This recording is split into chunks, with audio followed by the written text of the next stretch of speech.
धन्य सॉरी धन्यवाद।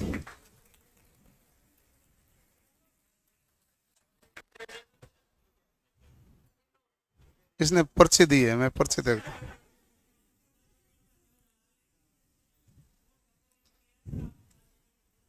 हैं? बहुत बहुत आपको धन्यवाद।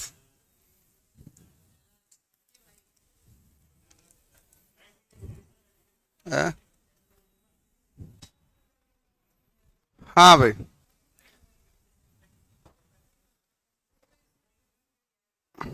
क्या हुआ? हमने क्या पढ़ा लास्ट क्लास में? हाँ, एक मैंने सल्फर का पूछा था, कितना है? सल्फर का सवाल रामबाण बुक में लिखा हुआ है, इसलिए मैंने पूछा है, ताकि मैं ये जानना चाहता था कौन पढ़ता है कौन नहीं पढ़ता है। नया ढूंढने का काम दिया भी नहीं था, वो सवाल देने का कारण इतना ही था। है?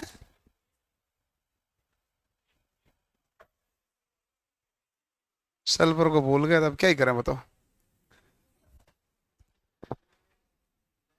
अब देखो, है रामायण बुक में, यूट्यूब पर आप सल्फर कहाँ मिलेगा आपको? रामायण बुक में इसी चैप्टर में सल्फर आपको तुरंत दिखा देते हैं भाई। मिला कैसे नहीं? आपने पढ़ा नहीं? रामायण बुक में है। मैंने सवाल ऐसा नहीं है, ऐसा कोई मैं कोई बहुत ज्यादा रिसर्च वाला काम देता भी नहीं हूं। अब होता है रासायनिक सेल के अनुप्रयोग।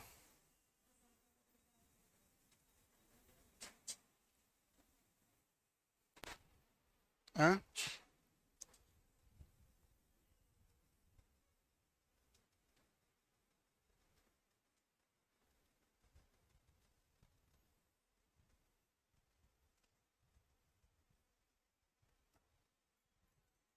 रासायनिक सेल के अनुप्रयोग।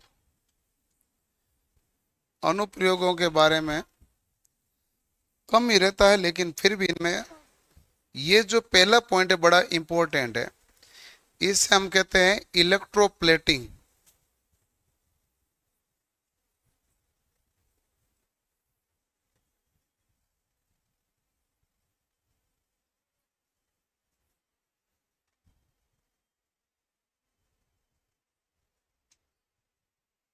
इलेक्ट्रोप्लेटिंग यानी कि विद्युत रंजन।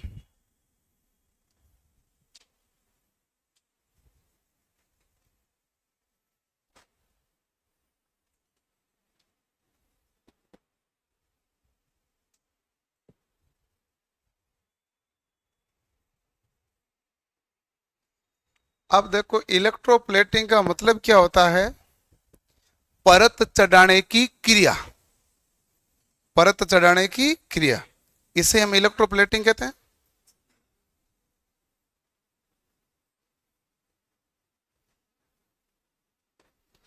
परत चढ़ाने की क्रिया। अब परत कैसे चढ़ती है? यदि हमारे पास तांबे के ऊपर सोने की परत चढ़ानी हो, तो तांबा एनोड के रूप में, वह सोना कैथोड के रूप में कार्य करेगा। ठीक है ना? तो इससे आपको क्लियर हो जाएगा परत किसके ऊपर चढ़ती है? कैथोड पर। तांबे के ऊपर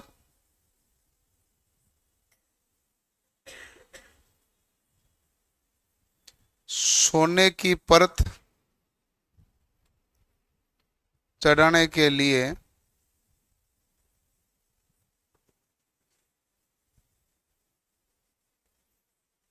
तांबा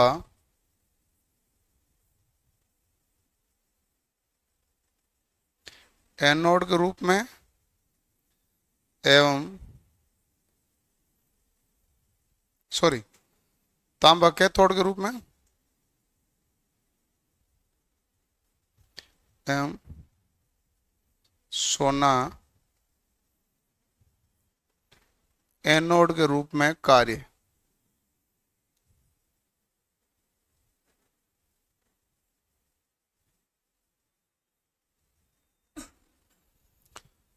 फिर सवाल आता है कि हम परत चढ़ाने की क्रिया करते क्यों हैं? कोई कारण है क्या? तो एक तो कारण है आभूषण बनाने के लिए,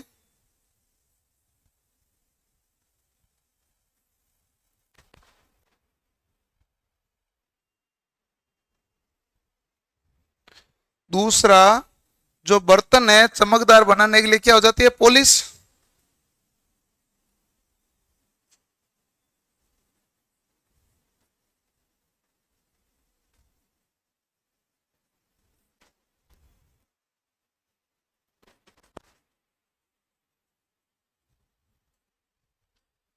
तीसरा होता है धातु को संक्षारण यानी कि कोरोजन यानी कि जो जंग से बचाने के लिए। हाँ,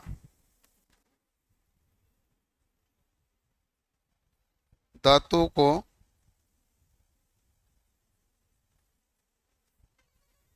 संक्षारण से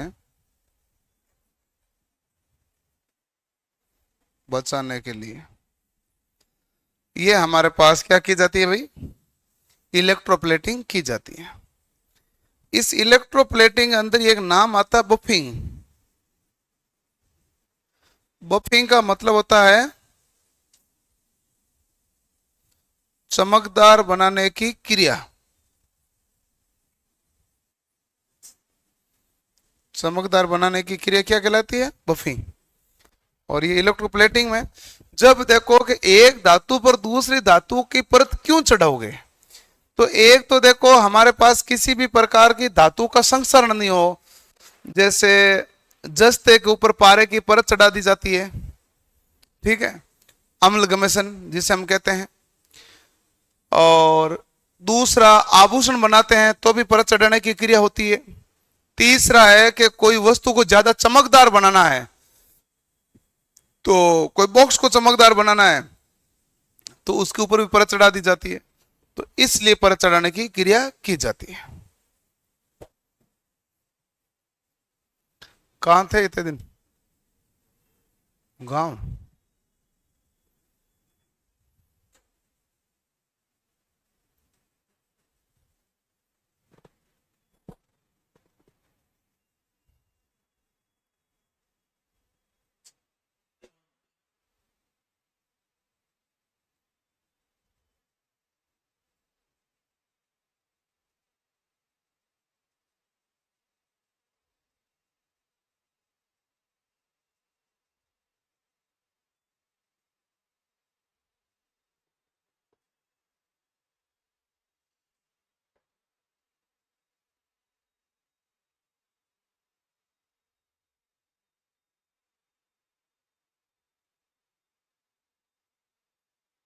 हो गया?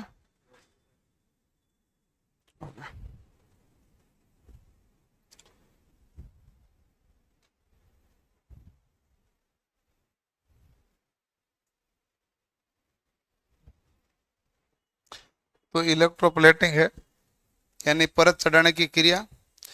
तांबे के ऊपर सोने की परत चढ़ाने के लिए तांबा कैथोड रूप में और सोना किसके रूप में कार्य करेगा? एनोड के रूप में। जब हमारे पास ये हो रहा है तो और कौन से कार्य हो सकते हैं इससे? एक हो सकता है धातु शोधन, रेक्टिफाई ऑफ मेटल, यानी कि अशुद्ध धातु से शुद्ध धातु प्राप्त करने की क्रिया। एक है धातु निष्कर्षण, एक्सट्रैक्शन ऑफ मेटल, यानी कि अयस्क जो खानों से प्राप्त होगा, क्या होगा? अयस्क होगा ना। अयस्क से शुद्ध धातु प्राप्त करने की क्रिया वो भी इसी प्रकार होगी। तो एक तो होता धातु शोधन,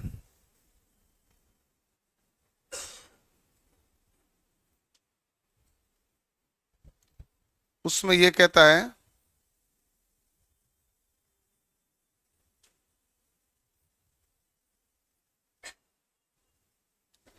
अशुद्ध धातु से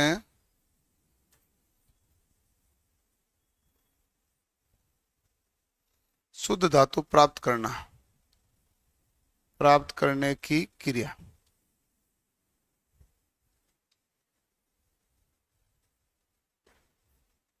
और तीसरा होता है धातु निष्कर्षण।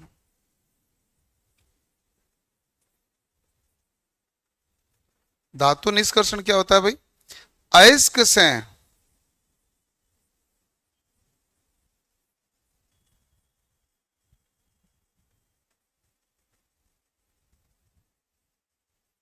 शुद्ध धातु प्राप्त करने की क्रिया। इन दोनों ही केसों में क्या होता है? इन दोनों ही केसों में ये होता है, जो अशुद्ध है ना उसको कहां रखा जाता है? एनोड पर। अशुद्ध कहां पर होता है? एनोड। और शुद्ध कहां प्राप्त होता है? कैथोड।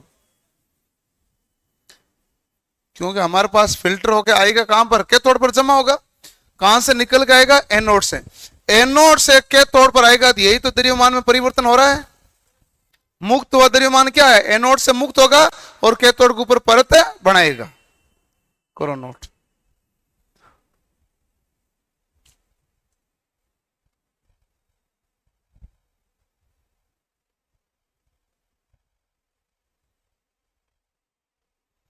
व्हाट्सएप पर कोई मैसेज का रिप्लाई नहीं करते हैं।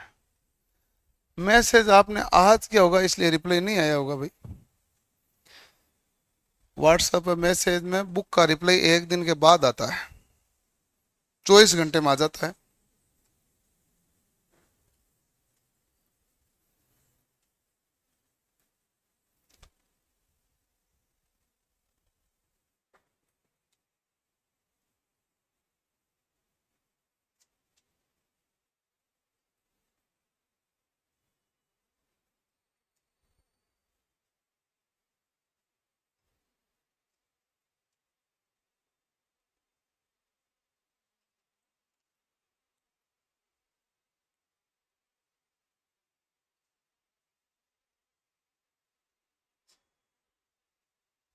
हो गया।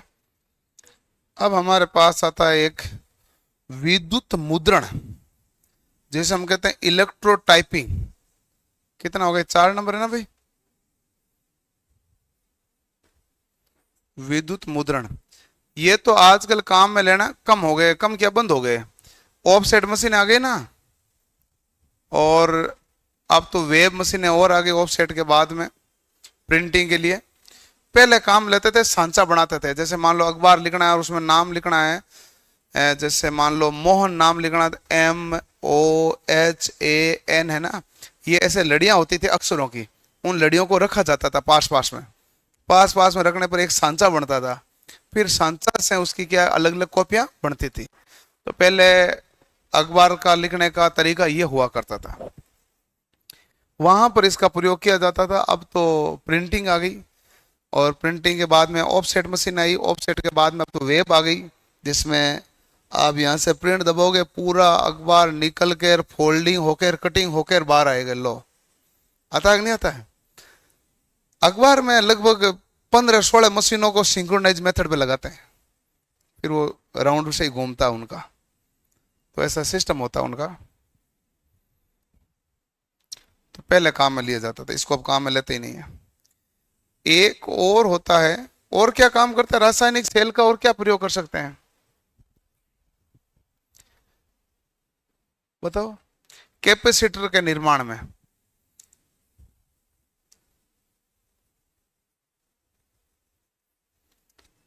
कैपेसिटर में है क्या काम इसका? अरे आपने नाम सुना है इलेक्ट्रोलाइट कैपेसिटर?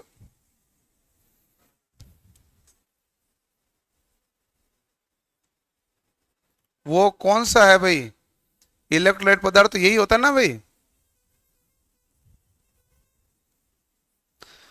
तो कैपेसिटर का निर्माण किसके द्वारा हुआ भाई? रासायनिक सेल के अनुप्रयोग से हुआ।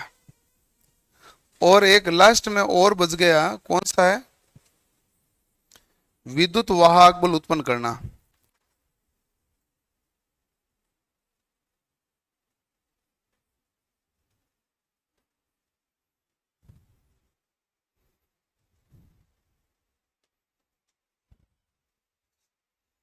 रासायनिक सेल का क्या होता है भाई? ईएमएफ उत्पन्न होता है कि नहीं होता है? ईएमएफ उत्पन्न होता है। ईएमएफ क्यों होता है? कि रासायनिक ऊर्जा जो है वो कौन सी ऊर्जा में बदल जाती है? विद्युत ऊर्जा में। इसलिए क्या उत्पन्न हो जाता है? ईएमएफ। इसलिए आप कहते हैं कि भाई वोल्ट एक सेल का है 1.08 वोल्ट, लेड एसिड का है 2 वोल्ट, ये इसीलिए तो कहते हैं।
हो गया?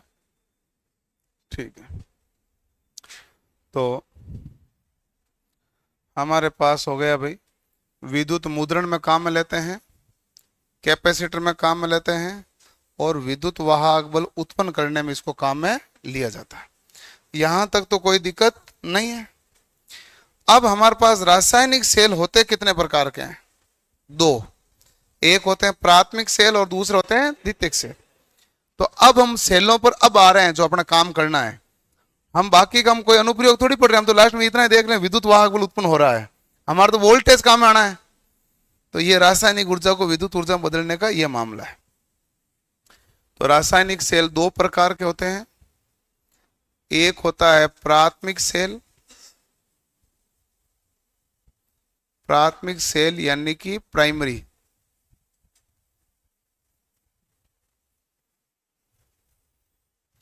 और एक होता है द्वितीयक सेल।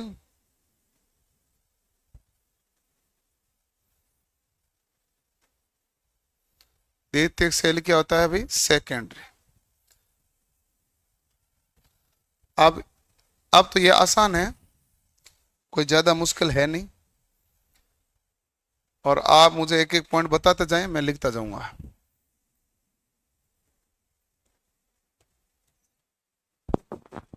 तो बताओ आप, प्राथमिक सेल और द्वितीयक सेल में अंतर क्या होता है? बैठ बैठ बता दो।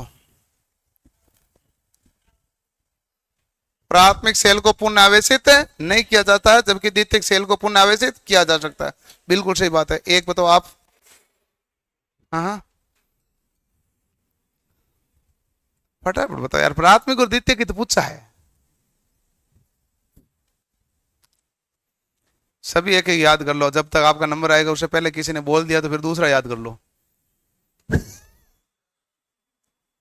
ऐसा भी तो हो जाता है ना।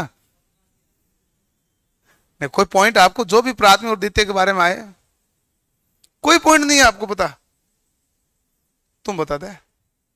कोई नहीं पॉइंट प्राथमिक और द्वितीय सेल में है। वो तो इन्होंने बोला ना, कि प्राथमिक सेल को आवेशित नहीं किया जा सकता, जबकि द्वितीयक सेल को पुनः आवेशित किया जाता है। यही तो इन्होंने पॉइंट बोला है। आप बताओ, कोई पॉइंट बोल दो, बैठ बैठ बोल दो कोई पॉइंट। वाह, मैं तो पढ़ाऊंगा ही अब। अरे दादा, मैंने पढ़ाया ही नहीं, मैं पढ़ाया हुआ थोड़ी पूछ रहा हूं, मैं तो पढ़ूंगा ही अब। मैं तो ये जानना चाह रहा हूं आपको क्या पता है प्राथमिक और द्वितीयक सेल के बारे में। बेसिकली यही तो मामला है, कल का कोई लेना देना नहीं है इसमें।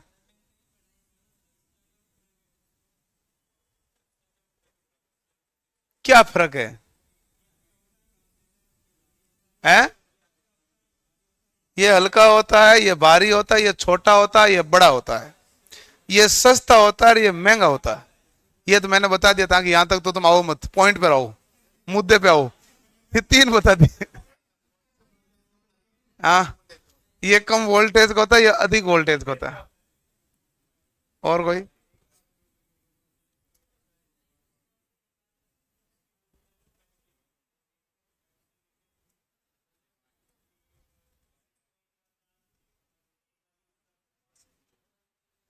बिल्कुल सही बात। एक आध तो तू ही बता दे, वो क्या है? नहीं, कोई पॉइंट बता दो। प्राथमिक सेल रासायनिक ऊर्जा को किस में बदलता है? विद्युत में। द्वितीयक सेल विद्युत को रासायनिक में, फिर रासायनिक को विद्युत में। ठीक है, अब बताओ कि इसमें अनुत्क्रमणीय अभिक्रिया कौन सी है? प्राथमिक है, द्वितीयक है? प्राथमिक है। प्राथमिक अनुत्क्रमणीय, अनुत्क्रमण मतलब इरिवर्सिबल, यानी केवल एक ही दिशा में जाएगी। उत्क्रमणीय होती है रिवर्सिबल, यानी जो दोनों दिशा में जाएगी। जो पहले विद्युत को तो रासायनिक में, फिर रासायनिक को विद्युत में, तो वो कौन से हो गए? उत्क्रमणीय। तो द्वितीयक सेल कौन सा है? उत्क्रमणीय। प्राथमिक सेल कौन सा है? अनुत्क्रमणीय। ठीक है, तो यही पॉइंट है मोटे मोटे तौर पर। प्राथमिक सेल है कौन से ये बता दे शंकर। बैठ बैठ बता दे। वोल्टाइक सेल, बैठ। लेग्लांसी, तू बता दे। तुम बता दे भाई चश्मे वाले। तुम चश्मे वाले किसकी तैयारी कर रहे हो? नहीं भाई, वैसे एकदम मन में वापस थॉट आ गया, ऐसे तो पूछ लिया। एलपी में तो है नहीं ना, पूछ लिया ना। एलपी की जेई हो सकता है, एलपी में तो चश्मा कहाँ एलो है? नहीं है। ठीक है, आप कर लेते हैं, तैयारी कर ही लेते हैं, देखा जाएगा। और तुम चश्मा वाला इधर पीछे खोल दी किसी ने? कोई खोली तो नहीं किसी ने? हाँ भाई, मेरे ऐसे बैठ बैठ विचार आ गए तो पूछ लिया अभी। हाँ बताओ, सेल कौन से? वोल्टेक सेल बताए, लेग्लांसी सेल, दो नाम इन्होंने बता दिए, आप बताओ कोई सेल का नाम। डेनियल सेल बिल्कुल सही है, प्राथमिक सेल है। और कोई प्राथमिक सेल बारे में? मरकरी सेल, शुष्क सेल, सिल्वर ऑक्साइड सेल, लेग्लांसी आ गए पहले ही। एल्काइन सेल भी होता है। सेकेंडरी सेल कौन से हैं? ये लास्ट वाले बताएंगे। टी शर्ट वाला, हाँ तुम बता। नहीं नहीं, इधर है। लेड एसिड, हाँ बिल्कुल सही। एडिशन, हाँ बिल्कुल सही बात है, एडिशन। एडिशन का दूसरा नाम है निकल आयरन सेल, वही एडिशन सेल है, बिल्कुल सही बात। और निकल कैडमियम सेल। बैठो। मोबाइल के अंदर कौन सा सेल काम में लेते हैं? लिथियम। लिथियम आयन का बैटरी हम काम में लेते हैं। तो लिथियम आयन है जो कई जगह प्राइमरी सेल है, कई जगह सेकेंड लिखा हुआ है। लिथियम आयन सेल के रूप में कंसीडर किया जाए तो पहली बार प्राथमिक ही था। अब लिथियम आयन को बहुलक के रूप में काम लिया जाए, पॉलीमर के रूप में काम लिया जाए तो क्या बन जाता है? बैटरी। और नहीं तो क्या था? सेल। और हम लैपटॉप में, मोबाइल में कौन सी बैटरी काम लेते हैं? Lithium ion. सबसे ज्यादा जीवन काल किसका है? लिथियम का। लेग्लांसी का कहां आएगा? सबसे ज्यादा जीवन काल है, तभी तो इसको काम में ले रहे हैं, लैपटॉप में, बैटरियों में। और क्यों काम में लेते हैं?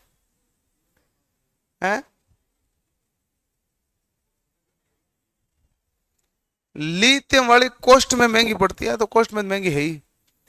कॉस्ट में सस्ती कौन सी है?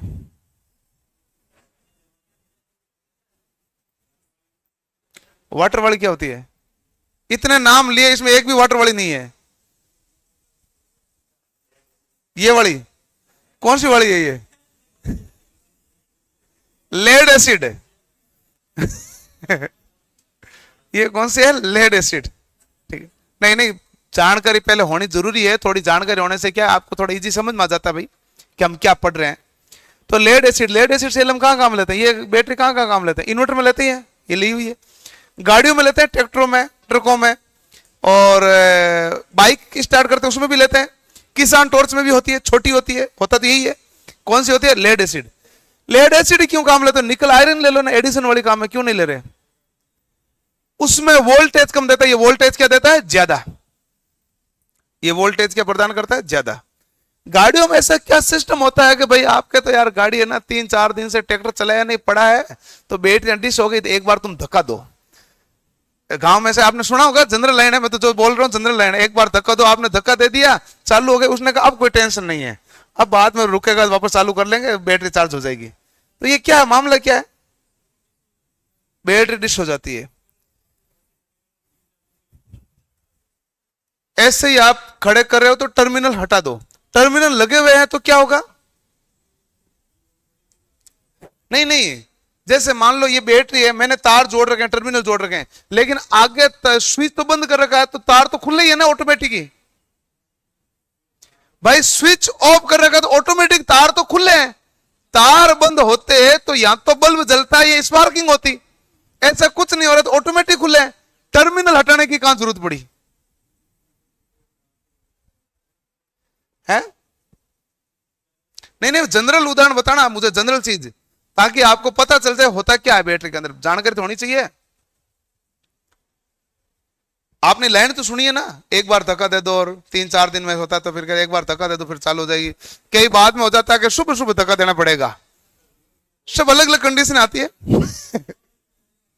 नहीं, ट्रैक्टर में अक्सर अलग अलग कंडीशन आती है, और कईयों के बैटरी वाला मामला पूरे गड़बड़ है, बैटरी है ही नहीं, तो वो जब ट्रैक्टर वापस बंद करता है तो ढलान में खड़ा करता है, ऐसा करते हैं ना कि जैसे हम तो ये हम मुद्दे पर, बैटरी के मुद्दे पर हैं।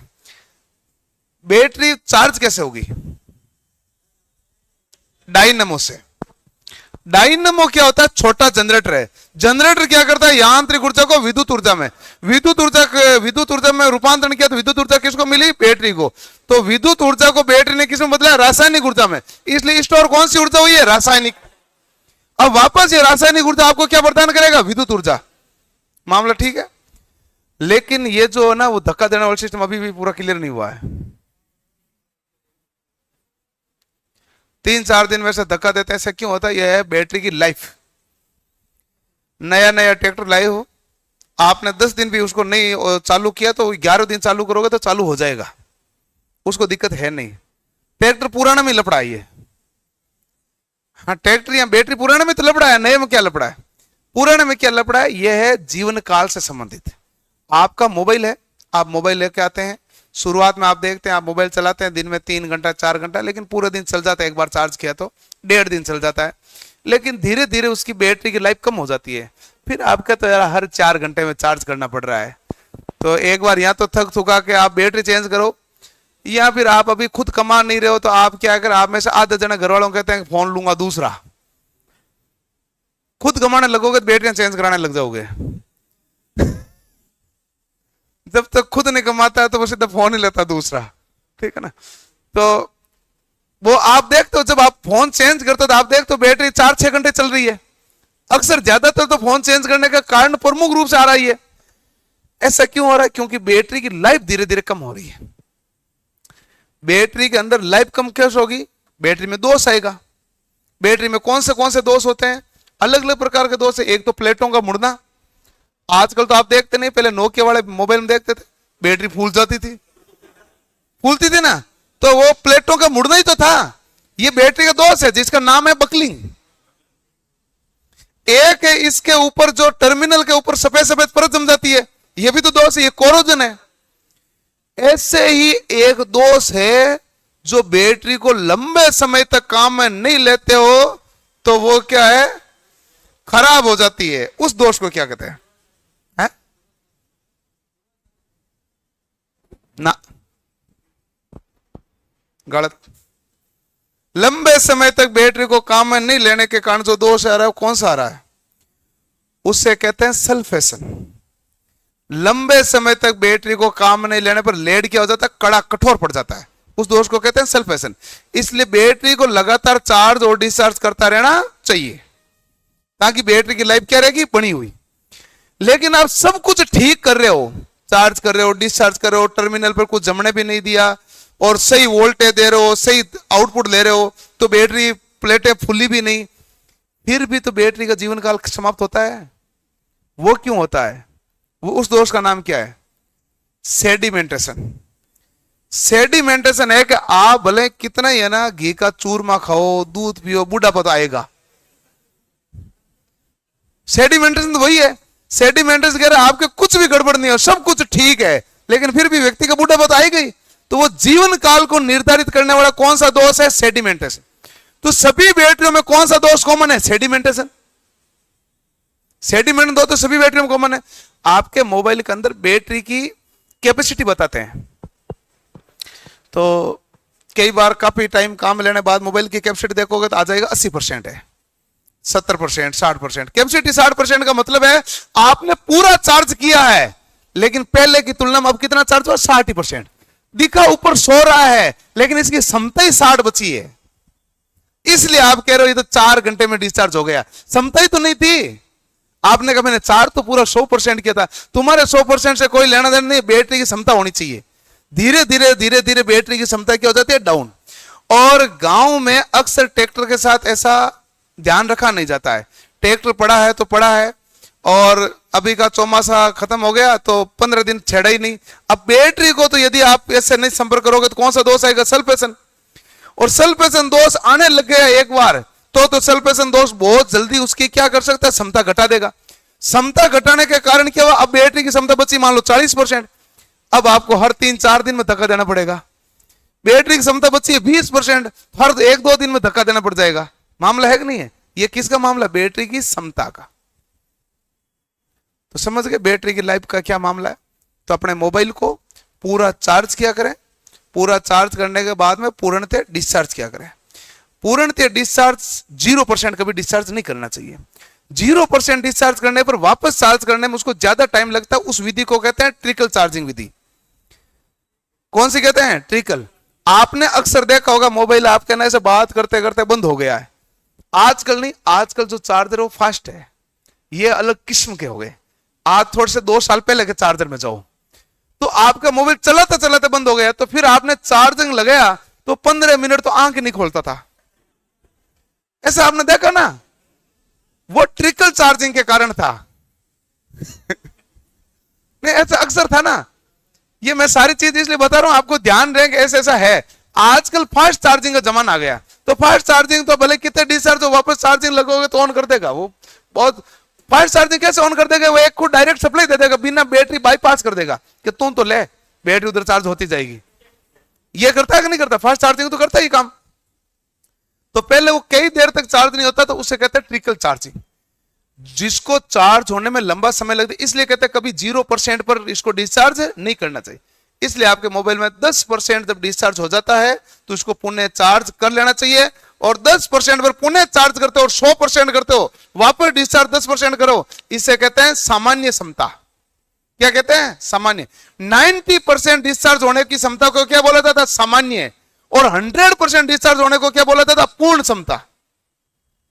100% डिस्चार्ज नहीं करना था, इसलिए वो आपको कहता है। आजकल तो क्या एंड्रॉइड जमाना है तो 20% पे कहता था 20% बैटरी बची है, फिर आता आपका 10% बची है, आ जाता ना। फिर 5% पे तो मैसेज पॉपअप करके दे देता है कि तू कह तो इसे कीपैड वाला बना दूं। आता है ना ऑप्शन, वो सारे ऐप बंद कर देता है। वो सारे फिर वो कहता है कि इसे कीपैड वाला बनाने पर 2 घंटा 3 घंटे 4 घंटा तक चल जाएगा, बैटरी है तो 5%। ऐसा आता है कि नहीं आता है? फिर उसमें केवल मोबाइल में फोन आपके आता है और फोन आप कर सकते हैं, उसके अलावा बाकी कोई चीजें ज्यादा खुलती नहीं, मैसेज खुलता है। लेकिन जैसे आप मोबाइल से वापस मैसेज में जाओगे तो वो पूर्णतः बंद हो जाता है। आपको ऐसे एक एक में, जैसे कीपैड वाले में ना मैसेज देख रहे हो तो ऐसे थोड़ी ऊपर से वापस ये देख लो 2 चीजें 3 चीजें, मल्टीटास्किंग नहीं होता है। आपका मोबाइल कौन सा अभी मल्टीटास्किंग है, एक साथ में 50-50 विंडो खुली हुई है, इधर इंस्टाग्राम खुला हुआ, इधर यूट्यूब खुला हुआ, इधर ऐप खुला हुआ, ऐसा खुला रह जाता ना। लेकिन जैसे आप उस मोड में कन्वर्ट करते हो तो बाकी मल्टीटास्किंग क्या होता है? बंद। केवल कौन सा टास्क होता है? सिंगल। अब टास्क एक ही है तो बैटरी भी तो कम खाएगा।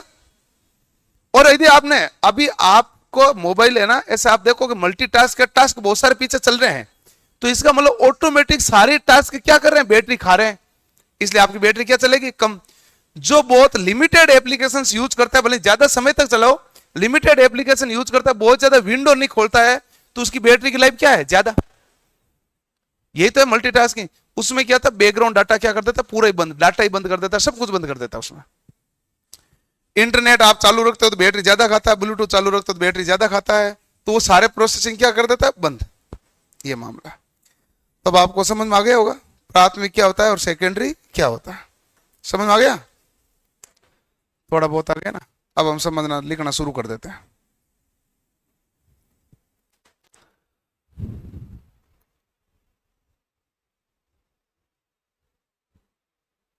ये हमारे पास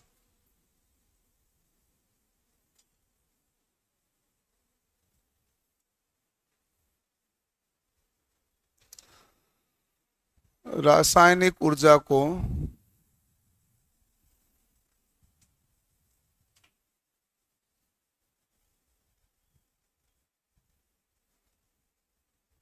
विद्युत ऊर्जा में रूपांतरण करता है। ठीक है, रासायनिक ऊर्जा को कौन सी ऊर्जा में करता है भाई? विद्युत ऊर्जा में। ठीक बात है। रासायनिक ऊर्जा को विद्युत ऊर्जा में करता है, तो ये कौन सी क्रिया है? अनुत्क्रमणीय क्रिया।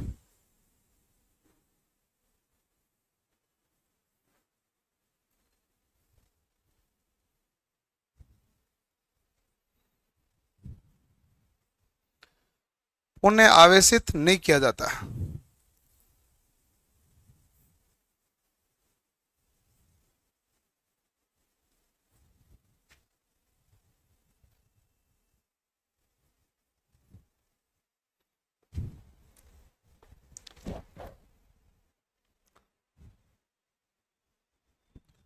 सेकेंडरी सेल कौन सा होता है?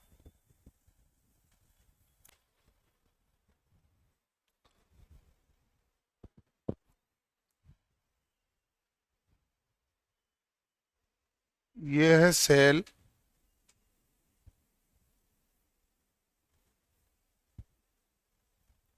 पहले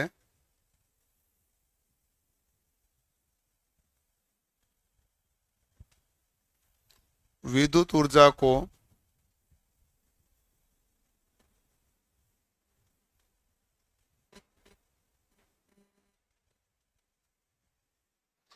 रासायनिक ऊर्जा में,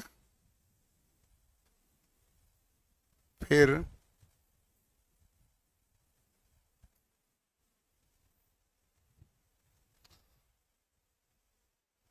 रासायनिक ऊर्जा को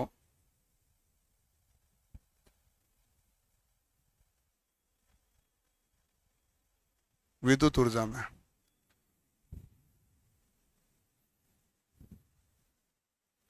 तो कौन सी क्रिया है भाई? उत्क्रमणीय।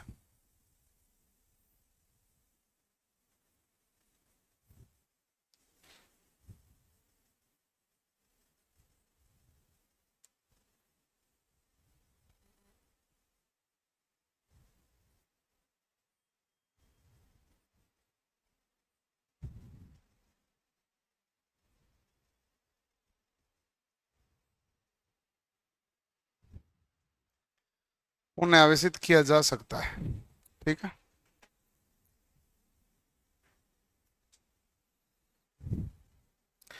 ये सेल पहले विद्युत ऊर्जा को रासायनिक ऊर्जा में, फिर रासायनिक ऊर्जा को विद्युत ऊर्जा में। ये कौन सी क्रिया है भाई? तो आप कहेंगे ये हमारे पास अनुत्क्रमणीय क्रिया है। कौन सी क्रिया है? अनुत्क्रमणीय। ठीक है, ये सेल पहले विद्युत ऊर्जा को रासायनिक ऊर्जा में, फिर रासायनिक ऊर्जा को विद्युत ऊर्जा, इसको पुनः आवेशित किया जा सकता है। ठीक है, और कोई विशेष पॉइंट? अब देखो प्राथमिक सेल है, तो ये क्या होता है? हमारे पास कम ईएमएफ है इसमें। इसमें विद्युत वाहक बल क्या होता है? कम। इसमें अधिक ईएमएफ होता है।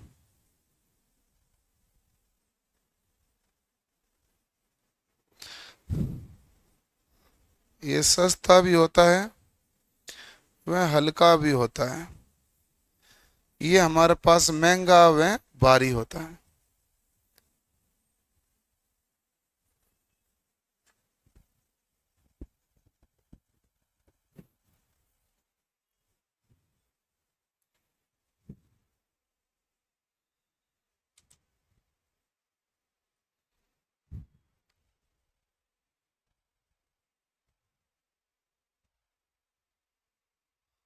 छत्तीस मिनट में फुल चार्ज? 36 मिनट की आजकल तो आ गए ना, 15 मिनट में पूर्णतः चार्ज करने वाले गाड़ी की बैटरी को भी।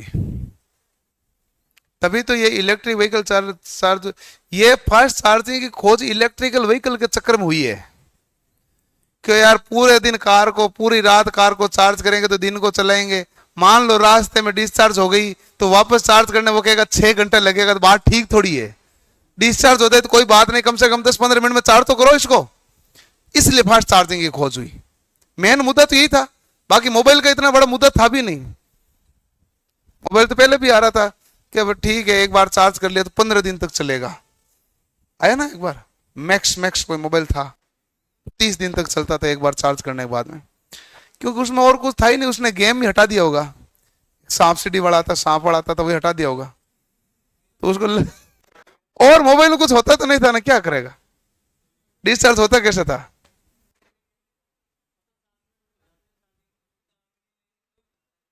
है मोबाइल बहुत खतरा है अभी।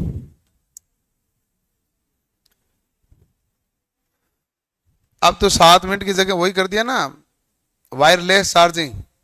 गाड़ी में टेबल में वो लगा दो, आप बैठे हो तो वहां रख दो फोन, चार्ज लगाने की जरूरत नहीं, ऑटोमेटिक चार्ज हो जाएगा। सुविधा बहुत दे रहे हैं। स्लो होती है तो होती है, उसमें आपको क्या करना है। जैसे गाड़ी चला रहा था वहां रख दिया, जहां रखना होता है मोबाइल रखने जगह दी वो रख दिया, ऑटोमेटिक चार्ज हो गया। आपने क्या किया? कुछ नहीं किया है ना, मेरी में नहीं है। क्यों? मैं मोबाइल चार्ज लगा देता हूँ। उन्होंने कहा था ये मेरे पास मोबाइल तो वायरलेस चार्जिंग वाला है, लेकिन गाड़ी में नहीं लगा रखा सिस्टम। अपने पास इतना टाइम है कि अपन चार्ज लगा सकते हैं, बहुत टाइम पड़ा रहता है। अब देखो प्राथमिक सेल, हेडिंग लिखो।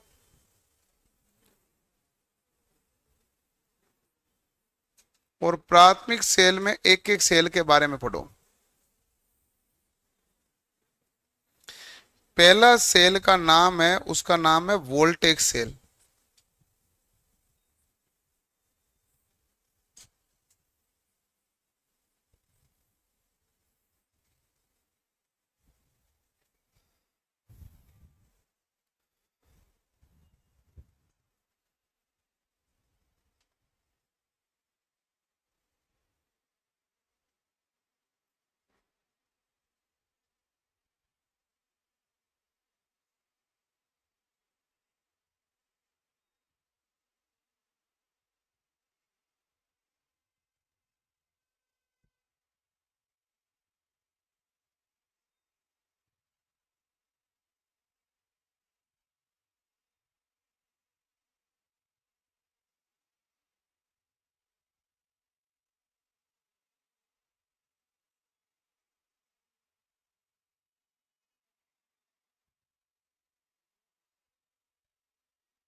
पॉजिटिव,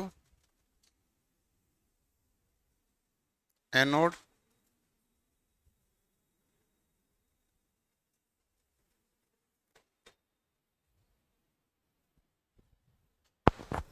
तांबा का नेगेटिव, कैथोड,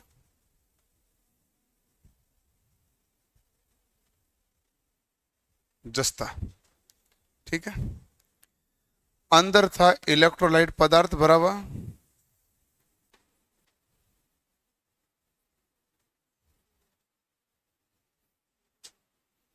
इलेक्ट्रोलाइट पदार्थ है H2SO4।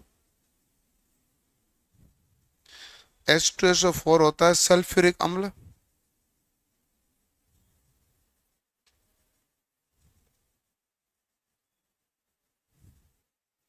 यानी कि गंधक अम्ल।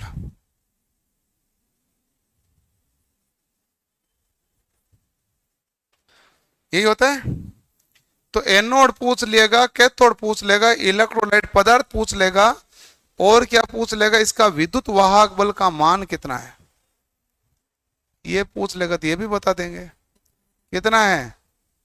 1.08 वोल्ट। और पूछेगा इसको उपयोग में कहां लेते हैं,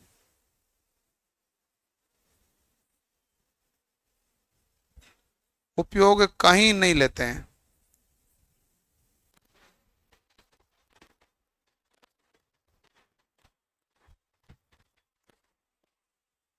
ये सबसे पहला सेल है।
हो गया भाई?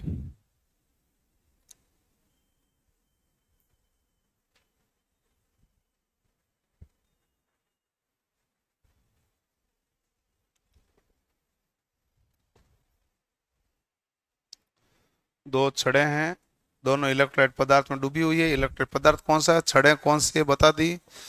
विद्युत वाहक बल उपयोग सबसे पहला सेल। इसमें दोष होते हैं दो। कितने दोष होते हैं? कौन सा कौन सा? एक तो जो शंकर ने बताया था वो होता है, कौन सा था, ध्रुवाच्छेदन। और एक होता है स्थानीय क्रिया, लोकल एक्शन।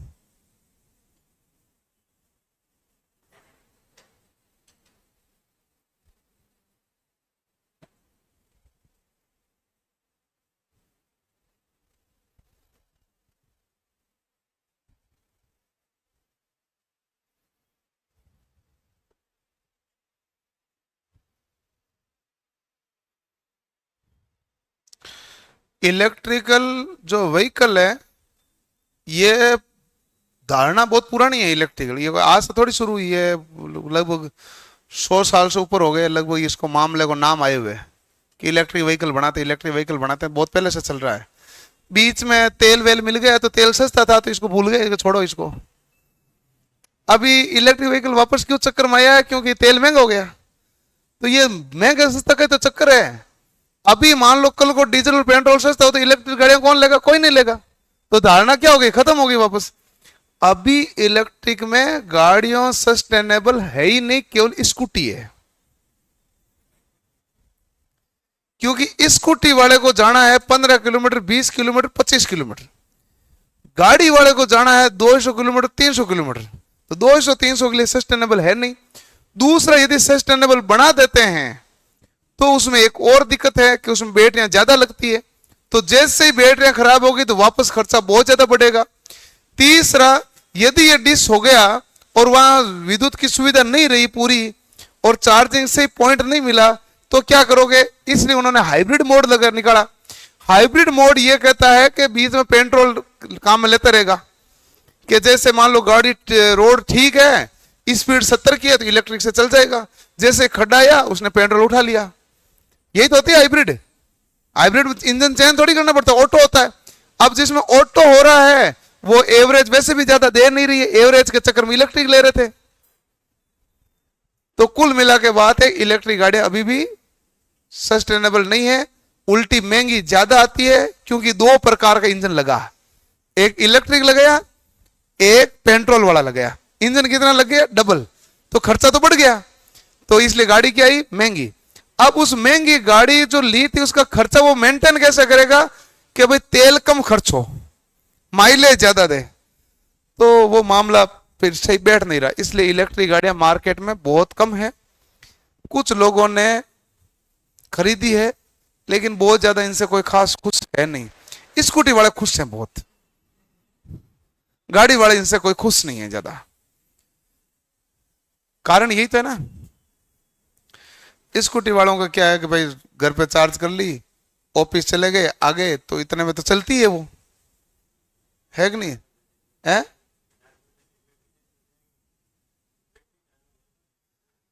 सामान्यतः मैंने आपको स्टार्टिंग बताया था, बैटरी खराब होने का कारण मैंने पहले बताया था। स्कूटी की बैटरी खराब होने के चांसेस थोड़े कम है, क्योंकि ये रेगुलर काम में आने वाली चीज है। कार की बैटरी खराब होने के चांसेस ज्यादा है, क्योंकि ये हर दिन कहां लेके जाओगे? स्कूटी तो क्या, मैं दुकान से लेके आ रहा हूं चीनी, तो स्कूटी लेके चला गया। स्कूटी घर में ऐसी चीज है कि जिसको आप घर से बाहर निकलते कहीं भी ले जाओ, लेकिन कार तो कहीं जाना होगा तो ही ले जाओगे। इसलिए स्कूटी की बैटरी खराब होने के चांसेस कम है, क्योंकि वो सेल्फ एसन दोष आएगा नहीं, लगातार चार्ज और डिस्चार्ज होने की क्रिया उसमें होगी, और इसलिए जल्दी से बैटरी खराब होती नहीं है। बैटरी की लाइफ इसी पे तो डिपेंड करती है। हो गया भाई? फिर क्या है कि जैसे सबसे ज्यादा अभी स्कूटी ले रखे गांव वालों ने, गांव में बहुत सारी स्कूटियां हो गई है, इलेक्ट्रिक वाली आने के बाद काफी स्कूटियां हो गई। उनके क्या है कि आधे जनों के तो क्या ठीक है, बिल आ नहीं रहा है, रात वाला रात को चार्ज कर लेते हैं, कई बार रात को तार चेंज कर लेते हैं, फिर चेंज कर लेते हैं, कई लपड़ा है। तो मामला कुल मिला के गाँव में लगभग के मान लो मीटर लगा हुआ तो बिल आता है स्थायी शुल्क। गणेश जना गाँव में तो ये है, कुछ गाँव में जो बिल आता है पूरा का पूरा, नहीं तो ज्यादातर उन्होंने अपना सेटलमेंट कर रखा है, इसमें आएगा स्थायी शुल्क, आता है ना ऐसा।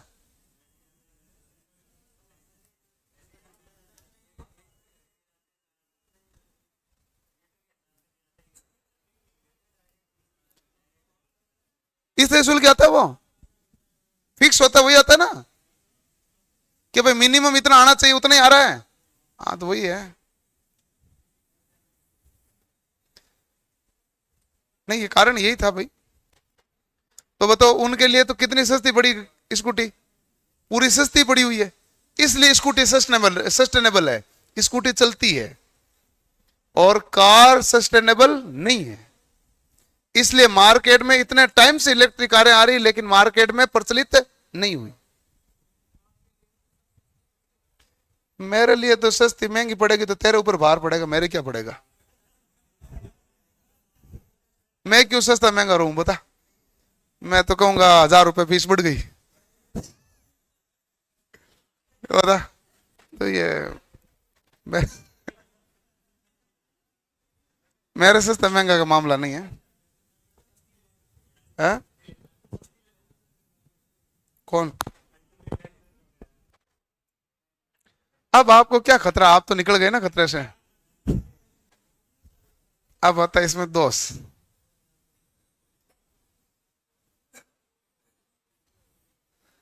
ऐसा है, इलेक्ट्रिकल में एक चैप्टर है आपके ईवी नाम से, इलेक्ट्रिशियन में लास्ट चैप्टर ईवी।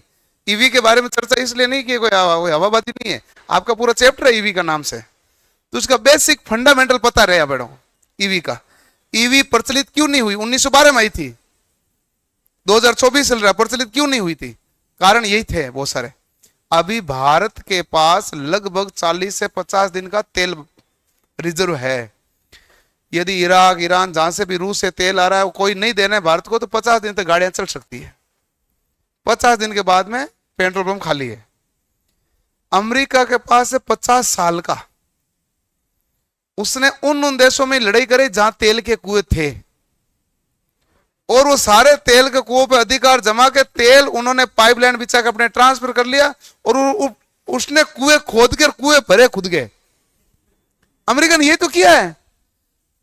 इसलिए वो सस्टेनेबल ज्यादा हो गया कि क्या है, हम किसी से लड़ सकते हैं, पंगा ले सकते हैं, कौन है तू, इराक कौन है, मत दे तेल, 50 साल तक तो पड़ा है, तब तक तो सेटलमेंट हो ही जाएगा। इसलिए वो कोई निर्णय ले सकता है, निर्णय लेने के लिए वो मतलब स्वतंत्र हो गया।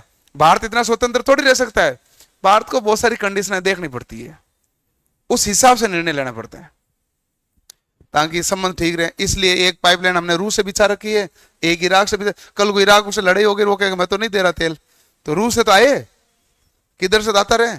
इसलिए 3-4 अलग अलग कंट्रियों से इस प्रकार से संबंध रखे जाते हैं। फिर उसके बाद में हम देते हैं आगे, नेपाल को हमारे यहां से पाइप जाती है, बांग्लादेश को हमारे यहां से पाइप जाती है। बंद, कल बंद कर दिया, गल्फ ने बंद किया, हमने बंद किया, तो बांग्लादेश की पाइपलाइन कहीं और से भी बिछी हुई होगी, वहां से आएगा तेल, बंद क्यों किया है? उसे क्या फर्क पड़े, उसे क्या फर्क पड़े। अब किराना का सामान दे रहे हैं, तुम्हारे घर में तुम्हारी चलती थी, किराना का सामान उधार दे रहे थे दुकान वाला, अब तेरी चलनी बंद हो गई, भाई की चलने लगी, तो किराना का सामान तो मिल ही रहा था, क्यों बंद हुआ, कारण क्या है? मामला तो यही है ना भाई, उस देश में प्रधानमंत्री चेंज हो गया, तो कारण तो कुछ और रहा होगा ना। भारत के साथ संबंध में क्या गड़बड़ हुई जिसके कारण किया, तो भारत के साथ संबंध गड़बड़ होता है ना। मान लो चाइना आ गया है, उन्होंने चाइना की बात ज्यादा मान ली, भारत की मानी नहीं, तो भारत बंद करेगा।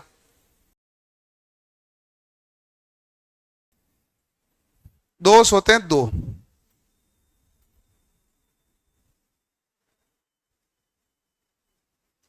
ध्रुवाच्छेदन,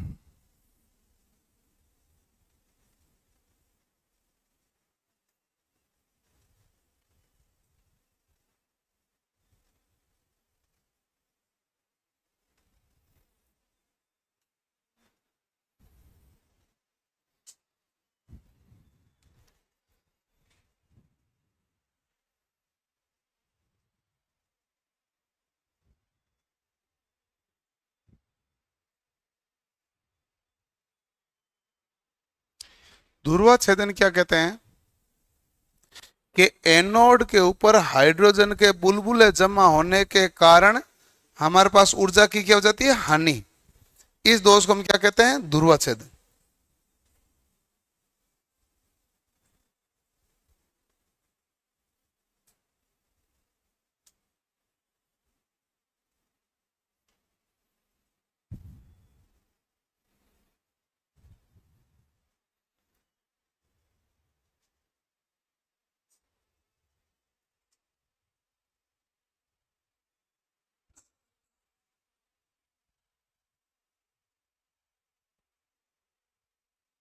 ऊर्जा की हानि होती है। अब यह है हमारे पास, इसका निवारण क्या करेंगे,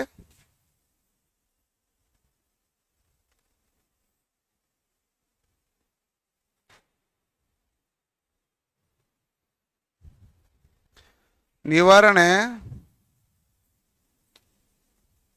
सरंध्र पात्र यानी पोरस्पोर्ट, सरंध्र पात्र में एमोनोटो का चूर्ण भरकर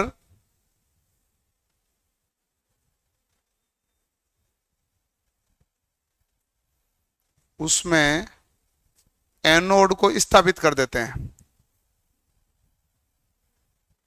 अब सवाल आपका क्या आएगा, वी ध्रुवण के लिए किसका प्रयोग किया जाता है, एमोनोटो का, मैग्नीशियम डाई ऑक्साइड, ये ना, मैग्नीज डाइऑक्साइड, हाँ मैग्नीज डाइऑक्साइड है, एमोनोटो का चूर्ण भरा जाता है। ये होता है पोलराइजेशन। पोलराइजेशन मतलब होता है ध्रुवण, ध्रुवाच्छेदन मतलब ध्रुवण, ध्रुवण को दूर करना क्या कहलाएगा, विध्रुवण। तो विध्रुवण के लिए किसका प्रयोग किया गया है, तो आप कहेंगे विध्रुवण के लिए हमने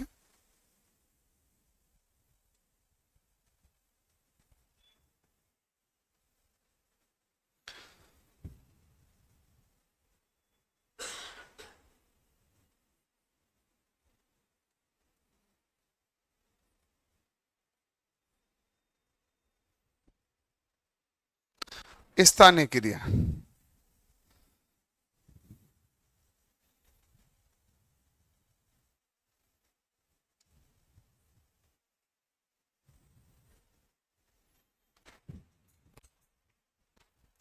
स्थानीय क्रिया यानी कि लोकल एक्शन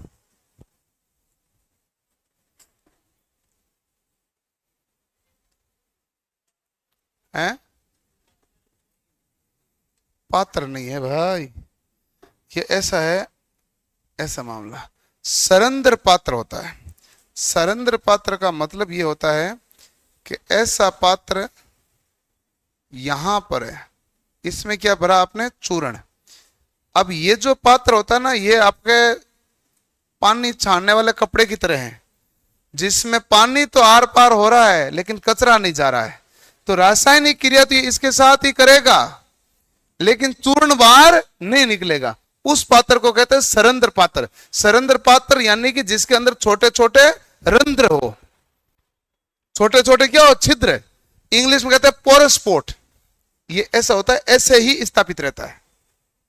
क्लियर। रासायनिक क्रिया इसके साथ क्या करे, करता रहेगा। स्थानीय क्रिया क्या होता है भाई, ये दोष क्या है, ये समझ में नहीं आया।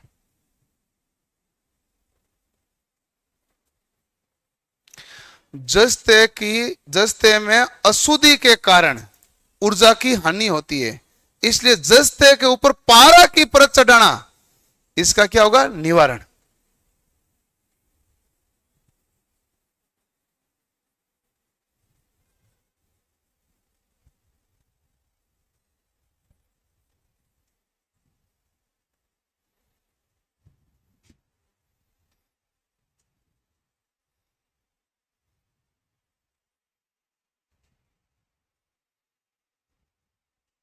इसका निवारण क्या होगा,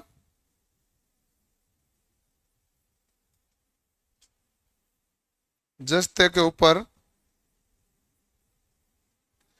पारे की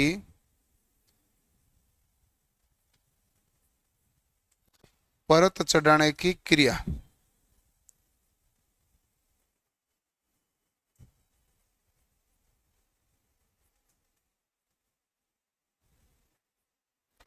उसे क्या बोलते हैं, अम्ल गमेशन।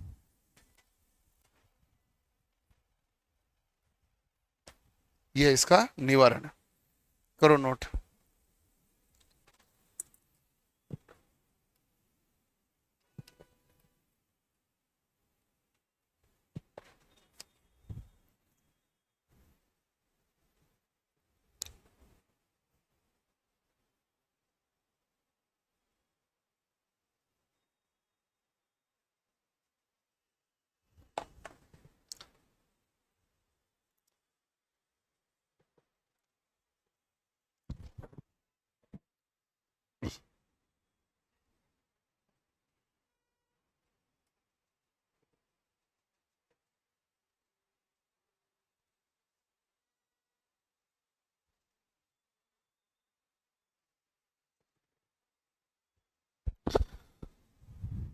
अब ये बताओ क्या हो गया हमारे पास, पहला केस कंप्लीट।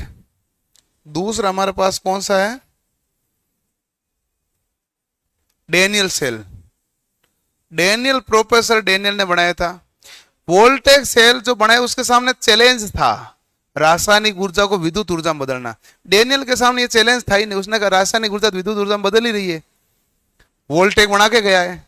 उसके सामने चैलेंज ये था कि ये जो दोष हुए ना, ये नहीं होने चाहिए। और उसके क्या चैलेंज, रासायनिक ऊर्जा को विद्युत ऊर्जा में बदल ही रहते हैं, केवल क्या नहीं होना चाहिए, दोष। इसलिए उसने दूसरा जो सेल है हमारे पास कौन सा है भाई, डेनियल।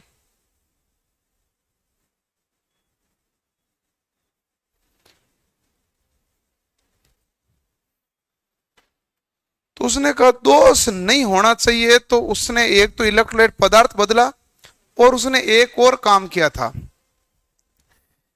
कि भाई छड़ आप कितने काम ले रहे हो, दो। उसने कहा दो मतलब एक ही काम लो, एक छड़ तो है ना, पात्र को ही छड़ बना दो, और छड़ कितने काम लो, एक।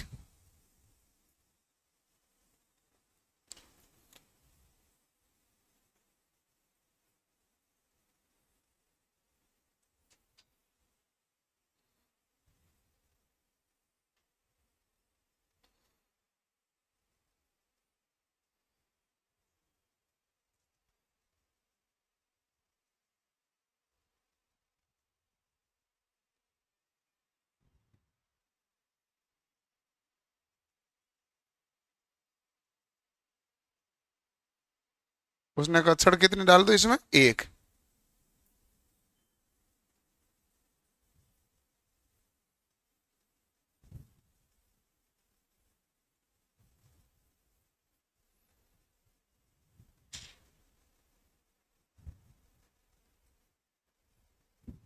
ठीक है, और यहां पर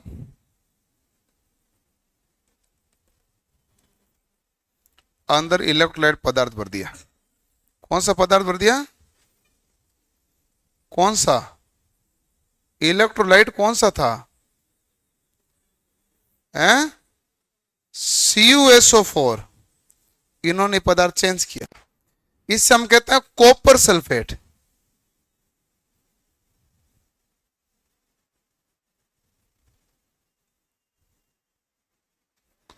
कॉपर सल्फेट।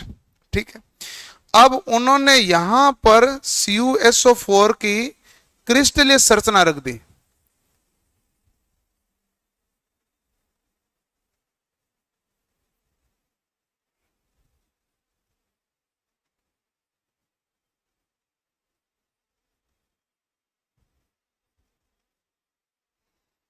ये क्या भाई? CuSO4 की क्रिस्टलीय संरचना।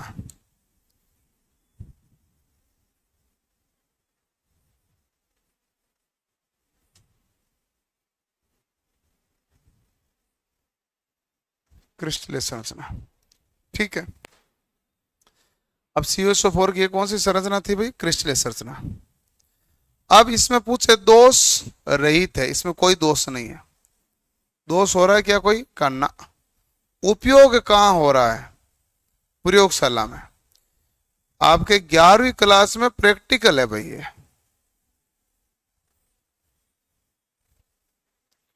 और ईएमएफ कितना है? विद्युत वाहक बल कितना है बताइए भाई?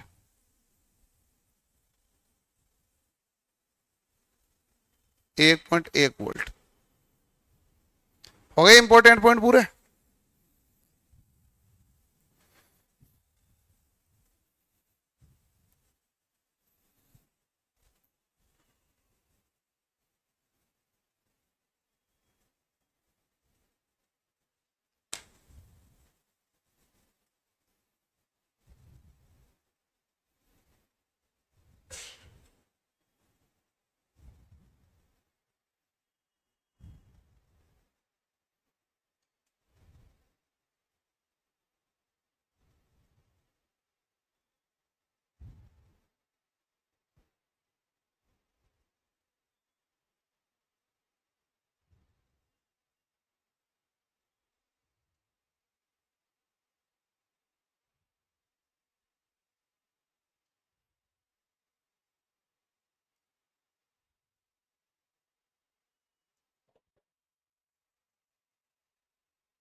हो गया भाई। चल, अब तीसरा सेल देख लेते हैं, कौन सा है? लेकलांची या लेकलांची, बोलो एक ही बात है, जो भी बोलना चाहो।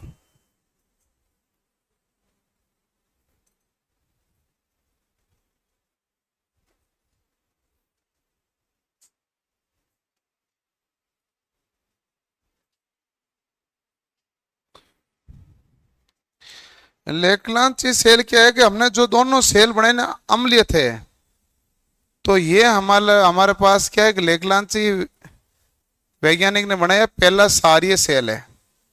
पहला कौन सा सेल है भाई? सारीय सेल है। इसे हम कार्बन जिंक सेल भी कह सकते हैं।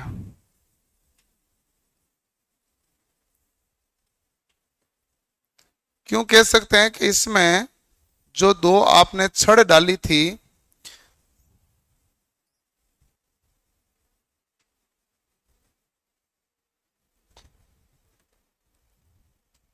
पहली बात तो कि इसमें इलेक्ट्रोलाइट पदार्थ आपने कौन सा डाला, बताइए भाई। हैं? NH4Cl। क्या होता है? Ammonium chloride.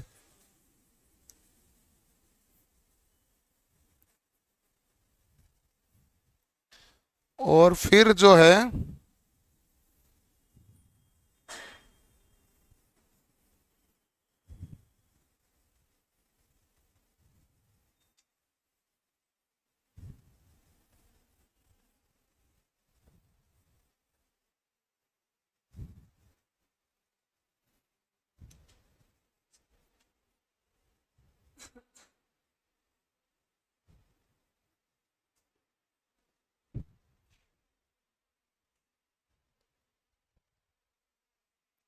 तांबा नहीं, कार्बन कार्बन।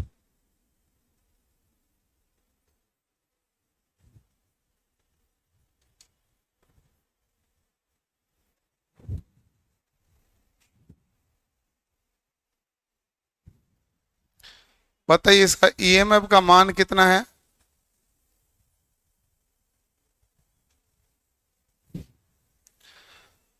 उपयोग कहाँ करते हैं?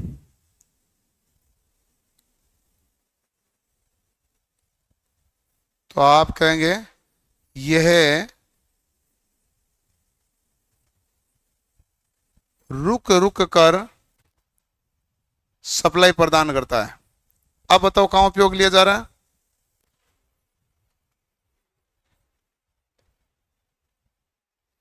अतः संचार लाइन, संचार लाइन यानी टेलीफोन हो गए,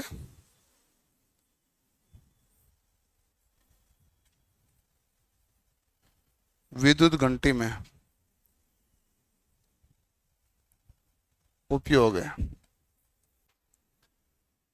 ये रुक रुक कर सप्लाई प्रदान करता है। संचार लाइन यानी टेलीफोन में विद्युत घंटी में इसका उपयोग होता है। एनोड बता दिया, कैथोड बता दिया, इलेक्ट्रोलाइट पदार्थ बता दिया, ईएमएफ का मान बता दिया। यही तो पूछा, और क्या पूछा है? यही मामला है भाई। तो इसको कर लो नोट। रामायण बुक यहाँ की की?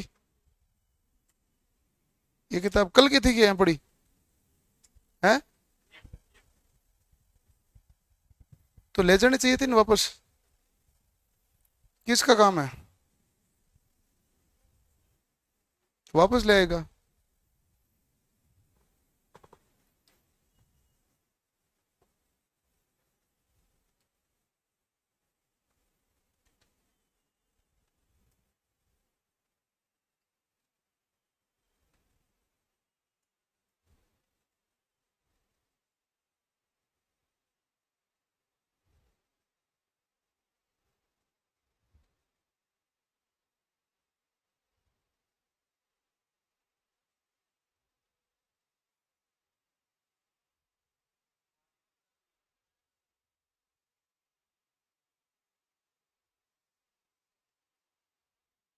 हम्म।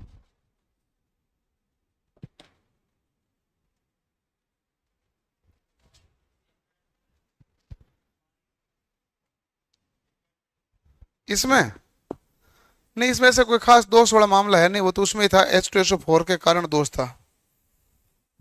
जब दोष ही नहीं तो निवारण किस चीज का करूं मैं? इन्होंने इलेक्ट्रोलाइट पदार्थ डाल दिया ना, दोष है नहीं इसमें। दोष किसमें थे केवल?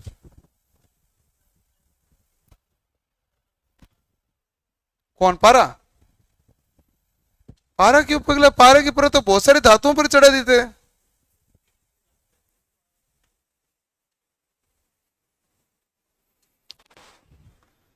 पिघली हुई धातु रहती है, पॉलिश में काम आती है, इसीलिए सबसे ज्यादा परत चढ़ाने में पारे का काम में लिया जाता है। तभी तो लेते होंगे, रुक जाती है तभी। क्यों नहीं रुकेगी?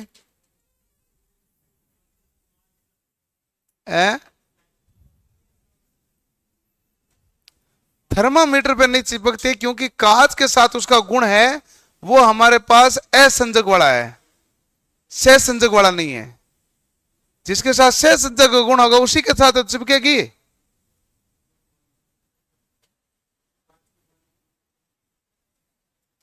ओके, कल हम पढ़ेंगे शुष्क सेल के बारे में और बाकी सेलों के बारे में।